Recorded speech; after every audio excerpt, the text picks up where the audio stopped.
जानकारी आप तक लेकर आए हैं शालोम अपोलोजेटिक्स। आज हम एक ऐसे सवाल पर बात करने वाले हैं जो सुनने में बहुत आसान लगता है पर है बहुत गहरा। आखिर यीशु मसीह कौन है? हमारे पास जो स्रोत हैं वे इस सवाल की पड़ताल करते हैं और एक अजीब सी पहेली हमारे सामने रखते हैं। बिल्कुल। पहेली यह है कि एक तरफ ज्यादातर इतिहासकार और कई धर्म इस बात पर सहमत हैं कि यीशु नाम का एक शख्स लगभग 2000 साल पहले सच में मौजूद था। हाँ, ये तो लगभग सब मानते हैं। उन्हें एक महान गुरु, एक पैगंबर या एक नेक इंसान माना जाता है। ये एक तरह की सुरक्षित सर्वमान्य राय है। लेकिन यहीं पर कहानी में एक मोड़ आता है। दूसरी तरफ वो किताबें जो उनके सबसे करीबी होने का दावा करती हैं, मतलब बाइबल, वो एक चौंकाने वाली बात कहती हैं। बहुत चौंकाने वाली। वो कहती हैं कि यीशु सिर्फ एक महान इंसान नहीं बल्कि खुद परमेश्वर थे। और आज हमारी खोजबीन इसी विरोधाभास की तह तक जाने की है। हम दोनों पक्षों को समझने की कोशिश करेंगे। तो कहाँ से शुरू करें? पहले हम उन तर्कों और सबूतों को देखेंगे जो स्रोत उनके परमेश्वर होने के दावे के पक्ष में पेश करते हैं। और फिर हम उस नजरिए पर भी बात करेंगे जो कहता है कि ये सब बाद में गढ़ी गई कहानियां हैं। ठीक है, तो चलिए इस रहस्य की परतों को खोलते हैं। शुरुआत एक बहुत ही मजेदार तर्क से होती है जिसे C.S. लुइस ने मशहूर किया। हाँ, उनका वो मशहूर कथन। स्रोत में उनका कथन है, मैं यहाँ पर किसी को भी उस मूर्खतापूर्ण बात को कहने से रोकने का प्रयास कर रहा हूँ जो लोग अक्सर कहते हैं। मैं यीशु को एक महान नैतिक शिक्षक मानता हूँ परंतु उसके परमेश्वर होने के दावे को स्वीकार नहीं करता। लुइस इसे मूर्खतापूर्ण क्यों कह रहे हैं? ये तो बहुत कठोर शब्द है। कठोर जरूर है, लेकिन इसके पीछे एक सीधा तर्क है। जो बात यहाँ सामने रखी गई है वो ये है कि कोई भी साधारण इंसान जो सिर्फ एक इंसान हो, अगर वैसी बातें कहे जैसी यीशु ने कही, तो वो एक महान नैतिक शिक्षक हो ही नहीं सकता। अच्छा, और दिलचस्प बात ये है कि ये झूठा, पागल या प्रभु वाला तर्क सिर्फ एक दिमागी कसरत नहीं है। स्रोत बताते हैं कि ये तर्क 20वीं सदी में बहुत ज्यादा लोकप्रिय हुआ, खासकर उस दौर में जब कई विद्वान यीशु को सिर्फ एक नैतिक गुरु के रूप में देखने की कोशिश कर रहे थे। तो एक तरह से ये उस सुरक्षित नजरिए पर एक सीधा हमला था। बिल्कुल। अच्छा, तो ये एक खास विचारधारा के जवाब में तैयार किया गया तर्क था। तो ये काम कैसे करता है? इसे 3 विकल्प या लायर, ल्यूनेटिक और लॉर्ड क्यों कहते हैं? ये हमें यीशु के दावों के आधार पर सोचने के लिए मजबूर करता है। अगर हम उनके दावों को गंभीरता से लें तो हमारे पास केवल 3 ही तार्किक रास्ते बचते हैं। और पहला है झूठा, अच्छा। लायर। अगर यीशु जानते थे कि वो परमेश्वर नहीं है और फिर भी उन्होंने दुनिया को ये बताया, तो वो इतिहास के सबसे बड़े धोखेबाज थे। मतलब एक धोखेबाज? हाँ, सोचिए जरा, उन्होंने लाखों लोगों को एक झूठ के लिए मरने भेजा। ऐसा व्यक्ति कोई महान शिक्षक तो नहीं हो सकता। नहीं, बिल्कुल नहीं। ठीक है, ये समझ आता है। दूसरा विकल्प है पागल। हाँ, अगर वो सच में ये मानते थे कि वो परमेश्वर हैं, पर असल में नहीं थे, तो वो मानसिक रूप से बीमार थे। स्रोत इसकी तुलना उस व्यक्ति से करता है जो कहता है कि वो उबला हुआ अंडा है। हम ऐसे व्यक्ति पर तरस खा सकते हैं, उसकी मदद करना चाहेंगे, लेकिन हम उसे दुनिया का सबसे बड़ा ज्ञानी या नैतिक गुरु तो नहीं मानेंगे। नहीं, बिल्कुल नहीं। एक मिनट रुकिए, ये तर्क सुनने में तो सीधा लगता है, लेकिन क्या ये थोड़ा ब्लैक एंड व्हाइट नहीं है? आपका मतलब? क्या कोई चौथा विकल्प नहीं हो सकता? जैसे शायद वो एक महान आध्यात्मिक गुरु थे जो प्रतीकात्मक या अलंकारिक भाषा का इस्तेमाल कर रहे थे और लोगों ने उनके शब्दों का गलत मतलब निकाल लिया। ये एक बहुत अच्छा सवाल है और कई लोग यही चौथा विकल्प अपनाने की कोशिश करते हैं। हाँ, लेकिन स्रोत इस पर भी एक मजबूत दलील पेश करता है। वो हमें यीशु के समय के लोगों की प्रतिक्रिया देखने के लिए कहता है। अच्छा, उनके आसपास के लोगों की? हाँ।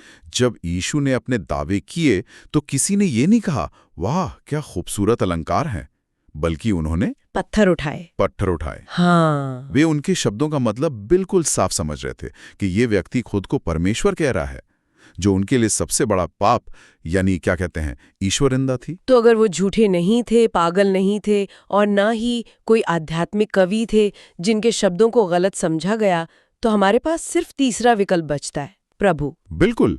इस तर्क का सार यही है कि अगर पहले 2 विकल्प खारिज हो जाते हैं तो एक ही संभावना बचती है कि उनके दावे सच थे। और अगर वे सच है तो फिर उन्हें सिर्फ एक महान शिक्षक मानना उनके कद को बहुत छोटा करना होगा। ये तर्क हमें एक आरामदायक बीच का रास्ता चुनने से रोकता है। वाह, तो उनके अपने समकालीन लोगों की प्रतिक्रिया ही उनके दावे का सबसे बड़ा सबूत बन गई। ये तो वाकई सोचने वाली बात है। बिल्कुल। लेकिन स्रोत सिर्फ इसी एक तर्क पर नहीं रुकते हैं ना। वे बाइबल से कुछ और सीधे सबूतों की ओर भी इशारा करते हैं, जैसे कि यीशु का ये बयान, मैं और पिता एक हैं। हाँ, और जैसा हमने अभी बात की, यहाँ भी सबसे जरूरी चीज उस बयान पर हुई प्रतिक्रिया है। फिर से वही बात। यूहन्ना के सुसमाचार में लिखा है कि जैसे ही यीशु ने ये कहा, यहूदियों ने उन्हें मारने के लिए पत्थर उठा लिए। अच्छा।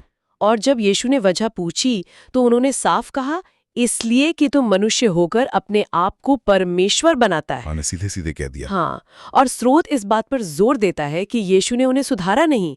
उन्होंने ये नहीं कहा, अरे नहीं, तुम लोग गलत समझ गए, मेरा मतलब था कि हम दोनों का उद्देश्य एक है। उनका चुप रहना और अपने बयान पर कायम रहना ही सबसे बड़ा सबूत था। ये बात तो है। लेकिन एक और दावा है जो इससे भी ज्यादा गहरा लगता है, जो अनंत मैं हूं से जुड़ा है। ये क्या है? ये शायद उनके दावों में सबसे विस्फोटक है। यूहन्ना 8:58 में यीशु कहते हैं, इससे पहले कि अब्राहम उत्पन्न हुआ, मैं हूँ। मैं हूँ। मैं था नहीं। बिल्कुल। अब पहली नजर में ये व्याकरण के हिसाब से गलत लग सकता है। उन्हें कहना चाहिए था मैं था, लेकिन उन्होंने जानबूझकर मैं हूँ कहा। और इसका क्या खास मतलब था? इसका मतलब बहुत गहरा था। ये पुराने नियम का सीधा सीधा हवाला था। पुराने नियम का? हाँ, ये वो नाम था जो परमेश्वर ने मूसा को जलती हुई झाड़ी में से बताया था। मैं जो हूँ सो हूँ, I am who I am. अच्छा, तो वो ईश्वर का खास नाम था? ये सिर्फ खास नाम नहीं था, ये वो नाम था जिसे यहूदी लोग पवित्रता के कारण अपनी जुबान पर भी नहीं लाते थे। वे इसकी जगह एडोनाई यानी प्रभु शब्द का इस्तेमाल करते थे। तो जब यीशु ने खुद के लिए इस नाम का इस्तेमाल किया, तो ये उस समय के किसी भी यहूदी के लिए एक परमाणु बम फोड़ने जैसा था। इसीलिए अगला वचन कहता है कि उन्होंने फौरन पत्थर उठा लिए। उन्हें मतलब समझाने की जरूरत नहीं पड़ी। मुझे यूहन्ना के सुसमाचार का शुरुआती हिस्सा हमेशा से बहुत बहुत रहस्यमयी लगा है। हाँ, वो बहुत काव्यात्मक है। स्रोत उसे एक सबूत के तौर पर कैसे इस्तेमाल करता है, खास तौर पर वो लाइन जो देहधारी वचन के बारे में है। वह हिस्सा वाकई बहुत काव्यात्मक, लेकिन धर्मशास्त्र के हिसाब से बहुत सटीक है।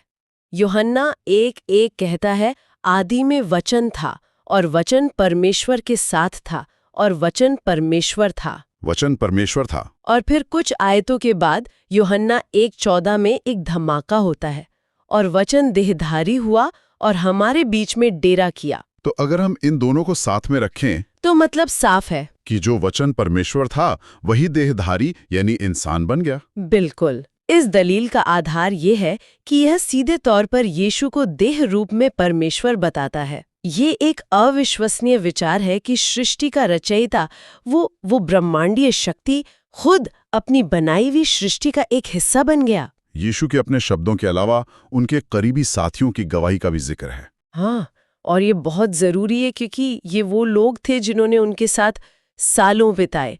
उन्होंने उनके साथ खाया पिया, उन्हें हर दिन देखा। इसमें थोमा का किस्सा बहुत मशहूर है। हाँ, डाउटिंग थॉमस। वो यीशु के दोबारा जी उठने पर शक कर रहा था, लेकिन जब उसने पुनर्जीवित यीशु को देखा तो उसके मुंह से क्या निकला? हे मेरे प्रभु, हे मेरे परमेश्वर। बिल्कुल। और यीशु ने इस आराधना को स्वीकार किया। उन्होंने ये नहीं कहा, नहीं, ऐसा मत कहो। साथ ही पौलुस और पत्रस, जो शुरुआती चर्च के सबसे बड़े नेता थे, हाँ, दोनों अपने पत्रों में यीशु को हमारे महान परमेश्वर और उद्धारकर्ता कहते हैं।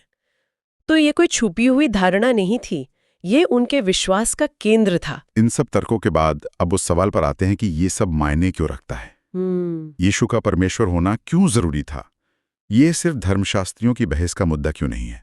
यहाँ स्रोत एक बहुत शक्तिशाली रूपक का इस्तेमाल करता है, एक तराजू का। एक तराजू? हाँ, सोचिए कि एक पलड़े पर पूरी दुनिया का पाप रखा है, हर इंसान का, हर समय का। ये एक असीमित, बहुत भारी वजन है। ठीक है। अब सवाल यह है कि दूसरे पलड़े पर ऐसा क्या रखा जाए जो इस वजन को संतुलित कर सके? और दूसरे पलड़े पर स्रोत रखता है ईश्वरीय बलिदान। सही कहा। यहाँ तर्क ये है कि पाप का जुर्माना असीमित है, क्योंकि ये एक असीमित और पवित्र परमेश्वर के खिलाफ है। मतलब पाप का वजन अनंत है। हाँ, तो अगर यीशु सिर्फ एक सिद्ध इंसान होते तो भी उनकी मौत सिर्फ एक इंसान की मौत होती।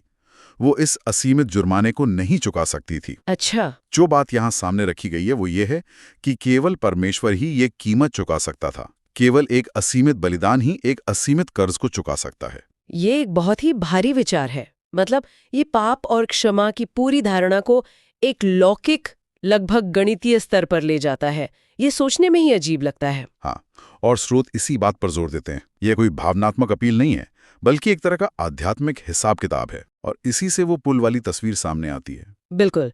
यीशु को एक ही समय में पूरी तरह से परमेश्वर और पूरी तरह से इंसान होना था। दोनों होना जरूरी था। हाँ, इंसान के रूप में वो हमारी जगह ले सकते थे, वो मर सकते थे, और परमेश्वर के रूप में उनकी मृत्यु का मूल्य असीमित था, जो हमारे असीमित कर्ज को चुका सकता था। इसीलिए उन्हें परमेश्वर और मनुष्य के बीच का एकमात्र पुल कहा गया है। सही। ठीक है, तो ये बाइबल का नजरिया है जो बहुत मजबूत दावे करता है। लेकिन चलिए अब ईमानदारी से उस दूसरे दृष्टिकोण को भी देखते हैं जिसके बारे में हमने शुरू में बात की थी। हाँ, आलोचकों का नजरिया। कई आधुनिक आलोचक और इतिहासकार कहते हैं कि ऐतिहासिक यीशु ने ये सब बातें कभी नहीं कहीं, और ये सब बाद में उनके अनुयायियों ने जोड़ दिया। उनका तर्क क्या है? उनका मुख्य तर्क समय और प्रक्रिया से जुड़ा है। वे कहते हैं कि सुसमाचार यीशु की मृत्यु के 40 से 60 साल बाद लिखे गए थे। मतलब तुरंत नहीं लिखे गए? नहीं, इस दौरान कहानियां सिर्फ मौखिक रूप से एक दूसरे को सुनाई जाती थी। तो उनका तर्क है कि इस प्रक्रिया में कहानियों को बढ़ा चढ़ाकर बताया गया हो सकता है। तो वे एक तरह के पौराणिक विकास या मिथोलॉजिकल डेवलपमेंट की बात कर रहे हैं। बिल्कुल। ये विचार ये है कि शुरुआती अनुयायियों ने अपनी श्रद्धा और प्रेम में यीशु को धीरे धीरे परमेश्वर का दर्जा दे दिया। हो सकता है कि यीशु ने खुद को सिर्फ एक पैगंबर या आने वाला मसीहा माना हो, लेकिन परमेश्वर नहीं। और समय के साथ उनकी कहानियां और महान होती गई, ठीक वैसे ही जैसे किसी लोक नायक की होती हैं। ये एक वाजिब सवाल लगता है। तो हमारे स्रोत इस तर्क का क्या जवाब देते हैं? स्रोत इस पर 2-3 बातें कहते हैं। पहली, वो एक सीधी तुलना करते हैं। एक तरफ 2000 साल बाद का आलोचक है और दूसरी तरफ चश्मदीद गवाह। अच्छा। सवाल ये है कि कौन ज्यादा भरोसेमंद है? वे लोग जो यीशु के साथ रहे, उन्होंने उनके साथ खाया पिया और अपनी आंखों से सब कुछ देखा, या वो आलोचक जो सदियों बाद बिना किसी नए सबूत के सिर्फ अनुमान लगा रहा है? यह विश्वसनीयता का सवाल है। हाँ। दूसरी बात यह है कि 40-60 साल का समय किसी किंवदंती या मिथक के विकसित होने के लिए बहुत कम है। इतना कम समय काफी नहीं है? नहीं, उस समय तक बहुत से चश्मदीद गवाह जिंदा थे जो कह सकते थे, नहीं, ऐसा नहीं हुआ था, मैं वहां था। स्रोत ये भी बताते हैं कि सुसमाचार के लेखक जैसे लूका खुद कहते हैं कि उन्होंने हर बात की ठीक जांच पड़ताल की थी। तो अब जब हम इस चर्चा के अंत में पहुंच रहे हैं, तो हमारे पास 2 बहुत अलग अलग तस्वीरें हैं।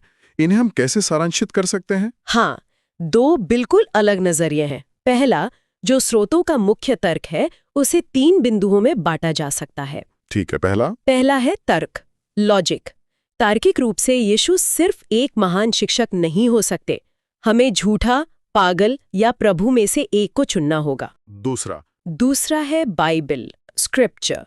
बाइबल पुराने और नए नियम दोनों में साफ तौर पर कहती है कि वो मैं हूं, यानी परमेश्वर है। और तीसरा बिंदु? और तीसरा है उद्धार, साल्वेशन। और अंत में मानवता के उद्धार के लिए उनका परमेश्वर होना अनिवार्य है। केवल एक ईश्वरीय बलिदान ही हमारे पापों के असीमित कर्ज को अगर इस जानकारी से मदद मिली हो तो और ऐसी बातों के लिए हमें फॉलो करना ना भूलें।